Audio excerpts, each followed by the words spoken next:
প্ৰখ্যাত লেখিকা মামাং দাইলৈ কমলা শইকীয়া বঁটা। সাংবাদিকতা আৰু সাহিত্য জগতত বিশেষ অৱদানৰ বাবে উত্তৰ-পূৰ্বাঞ্চলৰ এগৰাকী প্ৰখ্যাত ব্যক্তিক ৭ম সাংবাদিক কমলা শইকীয়া ৰাষ্ট্ৰীয় বঁটা প্ৰদান কৰা হৈছে। অৰুণাচল প্ৰদেশৰ প্ৰবীণ সাংবাদিক তথা লেখিকা মামাং দাইক এই বঁটাৰে সন্মানিত কৰা হৈছে।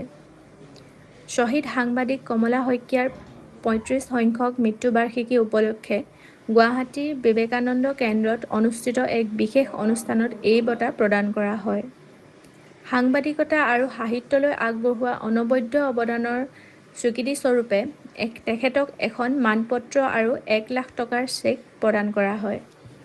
ইয়াৰ লগতে এই অনুষ্ঠানতে ৰয়েল গ্ল'বেল ইউনিভাৰ্চিটিৰ উপাচাৰ্য ড অলক কুমাৰ বৰগোহাঁয়ে ২৩ সংখ্যক স্মাৰক বক্তৃতা প্ৰদান কৰে, যাৰ বিষয় আছিল শিক্ষা, গণতন্ত্ৰ আৰু সংবাদ মাধ্যম। প্ৰতিযোগিতামূলক পৰীক্ষাৰ বাবে গুৰুত্বপূৰ্ণ কেইটামান তথ্য মনত ৰাখক। ৭ম সাংবাদিক কমলা শইকীয়া ৰাষ্ট্ৰীয় বঁটা লাভ কৰে অৰুণাচল প্ৰদেশৰ প্ৰবীণ সাংবাদিক তথা লেখিকা মামাং দাই।